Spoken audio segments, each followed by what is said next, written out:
अस्सलाम वालेकुम। मैं हूं शराफत राना। दूसरा रुख में नए वीडियो के साथ आपकी खिदमत में हाजिर। आज एक नए मौजू पर बात करने की कोशिश कर रहा हूं। मोहतरम वजीर आजम यूं तो रोज ही कोई ना कोई नई दरफिंतनी छोड़ देते हैं, लेकिन आजकल उन्हें इंटरव्यू आया हुआ है। वो मुख्तलिफ चैनल्स पर इंटरव्यू देते हैं और गवर्नेंस और हुकूमत के तसव्वुरात की बाबत अपने फहमो फरासत के नए नए मायार मुकर्रर करते हैं। मैं चाहता हूं कि हम इस बात पे डिबेट करें, हम इस बात को समझें कि ये चीज हुकूमत आखिर क्या होती है। मोहतरम वजीर आजम ने फरमाया कि वो लोगों को खाना नहीं खिला सकते। अगर किसी की आमदनी कम है और उसके पास खाने को नहीं है तो मैं बतौर वजीर आजम क्या करूं? उनके पास इस बात का कोई सलूशन नहीं है। इसकी वजह मैं समझता हूं और वजाहत करने की कोशिश करूंगा कि वो आखिर ऐसा कहने पर मजबूर क्यों हुए। पहले भी अर्ज करता हूं कि जदीद जमहूरी रियासत और बादशाहत या मलूकियत ये दो मुख्तलिफ बल्कि बोदुल मशरिकैन एक दूसरे के अपोजिट तसव्वुरात हैं। बादशाहत में बादशाह एक मकबूजा मफतूहा इलाका का मालिक होता है। उसकी सरजमीन उसकी मलकियत करार पाती है। उसके अंदर आबाद लोग उसके गुलाम या रईयत बन जाते हैं। बादशाह अपने लोगों को खाना खिलाने का हरगिज़ पाबंद नहीं है, बल्कि लोग कमाकर बादशाह को लगान अदा करके बादशाह का पेट पूजा करने, बादशाह की आसाइश और जरूरियात पूरी करने और बादशाह के साथ साथ उसके अम्माल की जरूरियात पूरी करने के पाबंद हैं। बादशाहत का यह तसव्वुर हजारों साल में बना और सामने आया।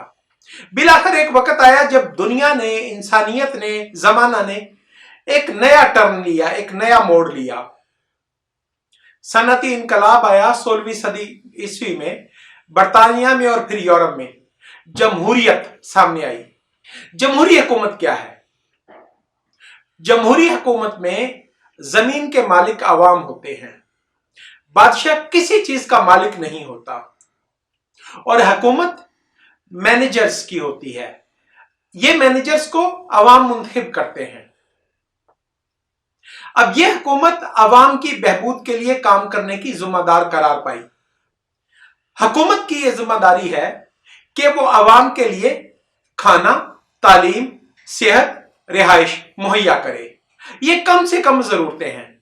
इसके बाद अगला कदम रोजगार मुहैया करे, उसकी सलाहियत के मुताबिक रोजगार मुहैया करे। जदीद मुमालिक में, जदीद रियासतों में जहां पर लोग तालीम याफ्ता और एम्पावर हो चुके हैं, जहां के लोग दाना हो चुके हैं, पॉलिटिकल फिलॉसफी को या अपने इख्तियारात को समझते हैं, वहां पर ये सब हुकूमत की जिम्मेदारी करार पाते हैं। एक बच्चा पैदा हो तो हुकूमत उसको फीड करने की, उसको वजीफा लगाने की, उसको अखराजात उठाने की पाबंद है, उसे मुफ्त तालीम फराहम करने की पाबंद है, एक खास हद तक तालीम मुफ्त फराहम करने की पाबंद है, उसकी सेहत के लिए इंतजाम करने की पाबंद है। अब इमरान खान को इस बात की समझ नहीं है।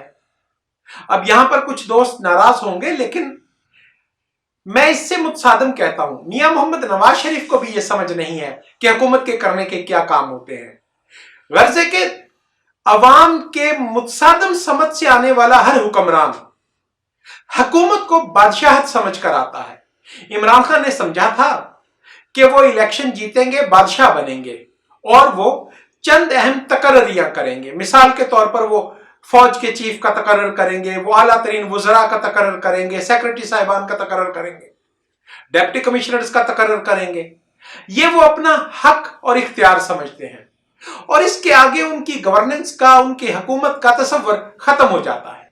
उनकी गुफ्तगू अमूमी तौर पर, मैं किसी को एनआरओ नहीं दूंगा। अगर जदीद जमहूरी रियासत की हैत को समझने वाला कोई शख्स होता, मैं कहता हूं माजरत के साथ कि अहमक से अहमक शख्स होता, तो वो कभी ऐसा ना कहता। तालीम याफ्ता लोगों को मौजूदा जमाने में अपने इख्तियारात की बाबत मालूम होना चाहिए। पाकिस्तान के वजीर आजम के पास ऐसा कोई इख्तियार नहीं है कि वो किसी को एनआरओ दे या ना दे। लिखा पढ़ा भी नहीं है और गैर अमली तौर पर भी नहीं है। इसे कहते हैं डिफेक्टो और डिजोर। दोनों सूरतों में वजीर आजम के पास ऐसा कोई इख्तियार नहीं है। वजीर आजम कहते हैं कि मैं उसे पकड़ लूंगा, मैं उसे जेल भिजवा दूंगा, मैं उसको फांसी दे दूंगा, मैं उसको मार दूंगा। ये अजीब तस्वुरात हैं। वजीर आजम का ना ये काम है, ना ये ड्यूटी है, और ना उनकी ये सोच होना चाहिए। वजीर आजम का काम ये होना चाहिए कि हुकूमत इदारों को मजबूत बनाए, आला अदलिया में रिफॉर्म करे, सबऑर्डिनेट जुडिशरी में रिफॉर्म करे, एग्जीक्यूटिव में रिफॉर्म्स करे, मुख्तलिफ वजारतों और इदारों में रिफॉर्म्स करे और उनकी प्रोडक्टिविटी को बढ़ाए। अभी कल एक वजीर साहब फरमा रहे थे कि रेलवे तो हम नहीं चला सकते, इस पर अवाम का पैसा खर्च होता है, रेलवे को बंद कर देंगे। इससे कबल वजीर आजम फरमा चुके स्टील मिल को बंद कर दें, पीआईयू को बंद कर दें। अब इसलिए यह बहुत जरूरी हो गया है कि हम समझने की कोशिश करें कि हुकूमत आखिर होती क्या है, वजीर आजम के तौर पर वजीर आजम की जिम्मेदारियां क्या है। हुकूमत की सबसे पहली जिम्मेदारी होती है खुराक की दस्तयाबी को यकीनी बनाना। इसके लिए वो ज़राअत पर फोकस करता है। हुकूमत की जिम्मेदारी, बल्कि हुकूमत का एक इदारा, हुकूमत के पैटर्न ऊपर से नीचे तक इदारे मौजूद हैं, सरकारी अफसर मौजूद हैं, उसका एक निजाम मौजूद है। हुकूमत की यह जिम्मेदारी है कि वो सितंबर अक्टूबर के महीने में जायजा ले कि उन्हें अप्रैल में कितनी गंदम दरकार है। अब उस गंदम के दस्तयाबी के लिए हुकूमत उतनी मिकदार, बल्कि उससे ज्यादा मिकदार में गंदम की काश्त करवाने पर जोर दे। काश्त करवाने के लिए हुकूमत को क्या स्ट्रेटेजी देना है, ये एक अलग वीडियो में डिस्कस कर चुका हूं। हुकूमत ये यकीनी बनाए कि गंदम की फसल जो अप्रैल में आएगी वो उसके अवाम की जरूरत के लिए काफी होगी, बल्कि उसी कदर उसे एक्सपोर्ट के लिए दरकार है, क्योंकि हमें बैनुल अक़वामी तिजारत में हर वक्त डॉलर्स की जरूरत होती है। तो हम खा महंगी गंदम पैदा करें, हमारी जिम्मेदारी है कि हम ज्यादा से ज्यादा गंदम पैदा करें और फिर उसे एक्सपोर्ट करके डॉलर कमाएं, ताकि हम दीगर अशिया जो पाकिस्तान में नहीं बना सकते वो पैदा कर सके।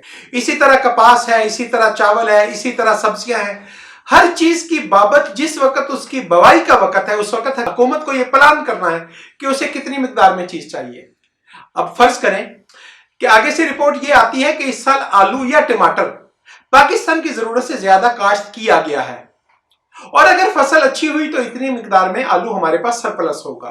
तो हुकूमत की यह जिम्मेदारी है कि काश्त की रिपोर्ट आने के बाद वो बैनुल अक़वामी मंडियां तलाश करे और उस सरप्लस आलू को, सरप्लस गंदम को, सरप्लस चीनी को बैनुल अक़वामी मार्केट में फरोख्त करने के लिए ऑर्डर वसूल करे, बंदोबस्त करे कि जो ही वो चीज मार्केट में आए उसे फिल फॉर एक्सपोर्ट कर दिया जाए। तो मोहतरम वजीर आजम, ये हुकूमत के करने के काम होते हैं। इसी तरह हुकूमत के करने के काम ये होते हैं कि हुकूमत ये जानने की कोशिश करे कि हमारे पास आज पोटेंशियल, हमारे पास आज दस्तयाब सहूलत एक्सपोर्ट की किस किस सनत में मौजूद है। हुकूमत उन तमाम इंडस्ट्रीज को उसकी पूरी सलाहियत पर चलाने की कोशिश करे। अब मैं अर्ज करता हूं कि 2013 में एक शिफ्ट फैक्ट्रियां चलती थी, सनत चलती थी, और पाकिस्तान तारीख के सबसे बड़े टारगेट्स हासिल कर रहा था एक्सपोर्ट के। तो यह हुकूमत का विजन था, हुकूमत की प्लानिंग थी, हुकूमत अपनी पूरी कोशिश कर रही थी कि एक्सपोर्ट्स में ज्यादा से ज्यादा इन्वेस्ट किया जाए और अल्टीमेटली पाकिस्तान के लिए डॉलर हासिल किए जाए। बदकिस्मती है कि 2014 में जो हुकूमत कायम हुई उसमें इसहाक डार और मियां मोहम्मद नवाज शरीफ का रवैया ऐसा ही था जैसा इमरान खान और असद उमर का रवैया है। उन्हें इस बात से कोई गरज नहीं होती कि मुल्क में क्या पैदा होती है, क्या पैदावार नहीं होती। नतीजा क्या निकला कि 2014 के बाद पाकिस्तान की पैदावार हर शोबा में कम होती जा रही है, और कम होने का रिकॉर्ड गुज़िश्ता साल हुआ कि हमने चीनी और गंदम को इंपोर्ट किया, यानी बाहर से मंगवाया। वो चीजें जो हम फाजिल समझकर एक्सपोर्ट करते थे और उसके एवज हम डॉलर्स हासिल करते थे, वो चीजें हमें डॉलर खर्च करके बाहर से मंगवाना पड़ी। तो मोहतरम वजीर आजम, आप हुकूमत के अपरेटस को समझने की कोशिश करें। बदकिस्मती यह है कि मोहतरम वजीर आजम और असद उमर आज भी हुकूमत को 2-4 करोड़ रुपए का कारोबार करने वाला कोई इदारा समझते हैं। आज भी वजीर आजम कहते हैं कि मैं वजीर आजम हाउस को 2 अफराद की मदद से चला सकता हूं, वहां पर 586 ऑफिसर्स गलत और नाजायज तौर पर तैनात हैं। मोहतरम वजीर आजम, हुकूमत को हर वक्त में मल्टी डायमेंशनल काम करना होते हैं। आपने 7 ममालिक के दौरे किए। बदकिस्मती है कि उन ममालिक ने आपको प्रॉपर वैल्यू और अटेंशन नहीं दी। आपकी पॉलिसियों की वजह से, आपकी जुबान की गुफ्तगू की वजह से आपको वहां पर प्रॉपर ध्यान नहीं दिया गया, प्रोटोकॉल नहीं दिया गया। ये ऐसा नहीं है कि उन्हें आपका चेहरा बुरा लगता है, उन्हें आपके अफाल और अमाल बुरे लगते हैं। जब भी किसी गैर मुल्क का दौरा पाकिस्तान के प्रीमियर ने करना हो, जब भी हुकूमती रुकन ने, वफद ने बैरून मुल्क दौरा करना हो, तो उसके लिए प्रॉपर होमवर्क होता है। मामू के बेटे कामरान वाली कैंपेन चलाई गई। उस मौका पर एक दिलचस्प वाकया हुआ कि मोहतरम वजीर आजम ने अचानक एक खाने के वक्त उठकर कहा कि हमारे 2000 लोग आपके पास कैदी हैं, आप उन्हें रिहा कर दें। ऐसा नहीं है मोहतरम वजीर आजम, आपको हुकूमत के काम और हुकूमत के अफाल और प्रोटोकॉल और स्टैंडर्ड ऑपरेटिंग प्रोसीजर सीखना होगा।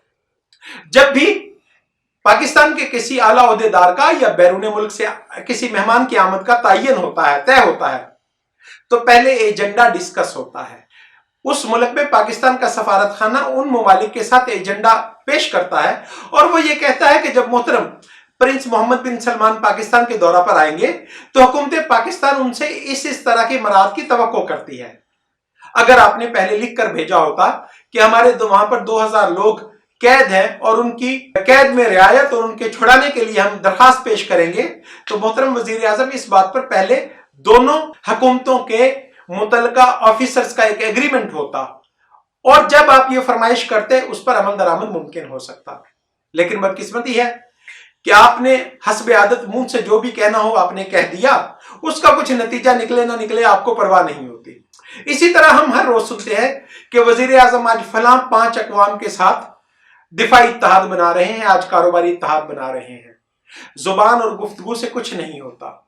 हुकूमत के करने का काम यह होता है कि हर चीज के लिए प्लानिंग करना होती है। हुकूमत के करने का काम यह होता है कि इदारा जाती सतह पर उन सब चीजों के लिए आप पहले तहरीरी तौर पर रिकमेंडेशंस भिजवाते हैं, आप MOU साइन करते हैं, फिर वो एग्रीमेंट बनता है, फिर उसके बाद आप आगे चलते हैं। आपको तो जब आपने इक़्तिदार संभाला, आपको तो हुकूमत पाकिस्तान के 1 माह के अखराजात की बाबत मालूम नहीं था, कुजा आप हुकूमत चलाने की बात कर रहे हैं। तो मैं अर्ज ये करता हूं कि जदीद जमहूरी रियासत में अवाम हुकूमत के मालिक होते हैं, अवाम मुल्क के मालिक और आका कंसिडर होते हैं और इसमें हुकूमत का रोल मैनेजर का होता है। हुकूमत को मुफ्त तालीम मुहैया करनी होती है और हुकूमत को उसके लिए रिसोर्सेज पहले प्लान करना होते हैं। बहुत सारे दोस्त कहते हैं कि मुस्लिम लीग नवाज ने ऑरेंज ट्रेन चला दी, लाहौर के शहरियों को बहुत ज्यादा फायदा हुआ है। जी मैं मानता हूं बहुत ज्यादा फायदा हुआ है, लेकिन क्या मैं सवाल कर सकता हूं कि बतौर एक हुक्मरान के, बतौर एक हुकूमत के, मियां मोहम्मद शहबाज शरीफ, मियां मोहम्मद नवाज शरीफ के ज़हन में क्या प्लान था कि ये जो सब्सिडी हम अपने शहरियों को देंगे इसके लिए दरकार रकूम कहां से आएंगी? कर्ज लेकर आएंगी? खुदा की पनाह, यह हुकूमत के करने के काम इस तरह के नहीं होते। अगर आप अपना जाती कारोबार कर रहे होते हैं तो क्या आपकी फैसला साजी की सलाहियत यही होती है? नहीं, आप पहले से प्लान करते हैं कि आपकी इंडस्ट्री को इस काम के लिए इतने पैसे की जरूरत है। आप प्लान करते हो कि वो पैसा कहां से आएगा। जब वो पैसा प्लान हो जाता है फिर आप प्रोजेक्ट करते हो। तो मोहतरम वजीर आजम, अवाम को रोजगार देना, अवाम को रोजी रोटी का बंदोबस्त करना, यह आपकी जिम्मेदारी है। आपको प्लान करना है। बहरहाल अब तो वक्त गुजर गया, लेकिन मैं फिर भी अर्ज करता हूं कि हुकूमत की जिम्मेदारी है कि वो अक्टूबर में ऐलान करे कि वो गंदम को मार्केट कीमत से ज्यादा महंगा हासिल करेगी किसान को मुनाफा देकर, जिससे गंदम की फसल वाफर पैदा हो जाएगी। उसके बाद आप उसे एक्सपोर्ट करेंगे। एक्सपोर्ट में जो डॉलर्स हासिल होते हैं उनके एवज आप अपने शहरियों को सब्सिडी देकर, अगर आप मुनासिब समझे तो आटा सस्ता दे सकते हैं। लेकिन अगर आप किसान को पूरी कीमत नहीं देंगे तो गंदम पूरी नहीं होगी, चीनी पूरी नहीं होगी, आटा पूरा नहीं होगा। और ज़राअत एक ऐसा डिपार्टमेंट है, ज़राअत एक ऐसा महकमा है जहां 3 महीने से 1 साल के अंदर आप रिटर्न हासिल कर सकते हो। जब भी आप इंडस्ट्रियल रेवोल्यूशन की बात करते हो, इंडस्ट्रियलाइजेशन की बात करते हो, वो एक कॉम्प्लिकेटेड सूरत है। आप वैल्यू एडिशन की बात करते हो, उसमें आपको बेपनाह इन्वेस्टमेंट करना पड़ती है। ज़राअत एक ऐसा प्रोफेशन है, एक ऐसा पेशा है जिसमें हुकूमत सिर्फ टारगेट सेट कर दे, हुकूमत ये तय कर ले कि हमें अगले साल के लिए इतनी गंदम चाहिए, उसका मार्केट से ज्यादा रेट देकर आप खरीदें और उसे एक्सपोर्ट करें। आप ये कहते हैं कि हुकूमत की जिम्मेदारी रोजगार देना नहीं है, नौकरियां देनी नहीं है, हम नौकरियों को खत्म कर देंगे। हजूरे वाला, आप गलत कहते हैं। जब आप ये कहते हैं कि निजी शोबा नौकरियां पैदा करेगा तो उस वक्त भी आप झूठ बोल रहे होते हैं। आपने निजी शोबा के लिए क्या इकदाम किए? 2013 में 26 अरब डॉलर या 27 अरब डॉलर की एक्सपोर्ट थी और उस वक्त पाकिस्तान के पास GSP प्लस स्टेटस नहीं था और इंडस्ट्री अपनी पूरी इस्तेदाद पर नहीं चल रही थी। क्या वजह थी? आपको हमेशा इन्वेस्टर को एक्सपोर्ट वाली ट्रेड को बेनिफिट देना होता है, आपको उसे सस्ती गैस देनी है, सस्ती बिजली देनी है, सस्ता पेट्रोल देना है।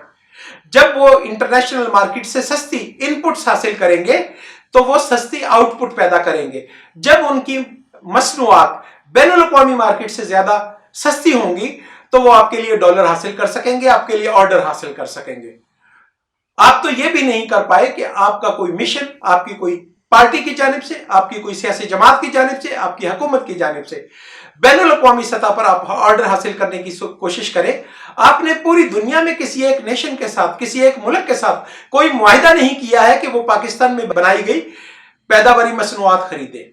आज आप झूठ बोलकर लोगों को बेवकूफ बना रहे हैं। आप कहते हैं कि टेक्सटाइल बूम पर है। जी हां, टेक्सटाइल बूम पर है। पाकिस्तानी टेक्सटाइल को आपने एक्सपोज कर रखा है। पाकिस्तानी टेक्सटाइल की लेबर को आपने कोरोना के सामने एक्सपोज किया हुआ है। आप चाहते हैं कि हमारे सारे लेबर फोर्स, हमारे ऑफिसर्स और हमारे मालकान कोरोना से मारे जाएं, लेकिन आपको डॉलर मिलते रहें उनकी जान की कीमत पर। पाकिस्तानी टेक्सटाइल में इस वक्त बूम इसलिए है कि बांग्लादेश और इंडिया ने अपनी लेबर, अपने ऑफिसर्स को बचाने के लिए अपनी इंडस्ट्री बंद कर रखी है, लॉकडाउन कर रखा है। तो आप झूठ बोलकर कब तक टारगेट्स हासिल करते रहेंगे? और मैं शर्त लगाता हूं कि इस मसनूई बूम के बावजूद आप 2013 का टारगेट नहीं तोड़ रहे हैं। मैं अपनी बात को कंक्लूड करता हूं, मैं अपनी बात को मुख्तसर करता हूं कि हमारी बदकिस्मती यह है कि मियां मोहम्मद नवाज शरीफ हो, पाकिस्तान मुस्लिम लीग नवाज हो या पीटीआई हो, ये ड्यू प्रोसेस ऑफ डेमोक्रेसी की पैदावार नहीं है। ये पैदाइश के वक्त इन लोगों ने नहीं सोचा था कि हम कभी सियासत करेंगे। ये सियासत में इसलिए आए कि ये मुक्तदिर बनना चाहते थे, बड़े आदमी कहलवाना चाहते थे, इख्तियारात को एंजॉय करना चाहते थे, ये बड़े बड़े ऑफिसर्स के तबादले करने के शायक थे। ये न जमहूरियत को समझते हैं, न निजाम को समझते हैं, न गवर्नेंस को समझते हैं। और सबसे बड़ी बदकिस्मती की बात यह है कि इन दोनों में इस कदर सलाहियत पैदा नहीं हो पाई कि ये कभी पार्लियामान में बैठकर मुस्बत डायलॉग कर सके। मैं समझता हूं कि मौजूदा हुकूमत को जिस कदर स्पेस मुसलसल 1 साल तक अपोजिशन की जमातों ने दी और उन्होंने कहा कि हाँ मोहतरम वजीर आजम आए, हम बैठकर पाकिस्तान की तरक्की का एक चार्ट तैयार करते हैं, लेकिन मोहतरम वजीर आजम को इस बात की समझ नहीं आई। मोहतरम वजीर आजम अपने याराने गार या अपने दोस्तों के निगाह में इस तरह से घिरे हुए थे कि वो अपने आप को फिरौन समझ रहे थे, वो अपने आप को मुक्तदिर समझ रहे थे और वो समझते थे कि हमेशा वो चमड़े का सिक्का चलाते रहेंगे। बदकिस्मती यह है कि हुकूमत के निजाम को समझने की अहलियत न होने की वजह से मौजूदा हुकूमत ने पाकिस्तान को एक बर्बादी की एक ऐसी ढलान पर लाकर खड़ा कर दिया है कि जिसमें से बचने की कोई सूरत अब समझ नहीं आ रही है। पाकिस्तान की तरक्की के तमाम इशारे नेगेटिव हैं। पाकिस्तान की माइशत नीचे की तरफ जा रही है। बैनुल अक़वामी मुहाज पर, खारजा मुहाज पर आप पूरी दुनिया में पिट चुके हैं। आप तन्हा हैं। आप न सिर्फ चारों तरफ बाड़ लगाकर अपने मुल्क को बचाने की कोशिश कर रहे हैं, बल्कि अब तो आप इस्लामाबाद और गवादर शहर को बाड़ लगाकर अलग करने के चक्कर में हैं। यह नाकामी है, हर मुहाज पर मुकम्मल नाकामी है। मुझे नहीं लगता कि मोहतरम वजीर आजम के पास अब इतना वक्त है या उनकी पूरी टीम के पास इतना वक्त है कि वो लफ्ज़ हुकूमत, जदीद जमहूरी रियासत, इंतजामात की तकसीम, इख्तियारात की तकसीम, जिम्मेदारियों के तयन, इस तरह की चीज़ों को समझ सके। हुकूमत क्या होती है, इस मौजू पर इसी कदर। यूट्यूब चैनल दूसरा रुख को सब्सक्राइब करें, शेयर करें और कमेंट करें। आज के लिए इसी कदर। खुदा हाफिज।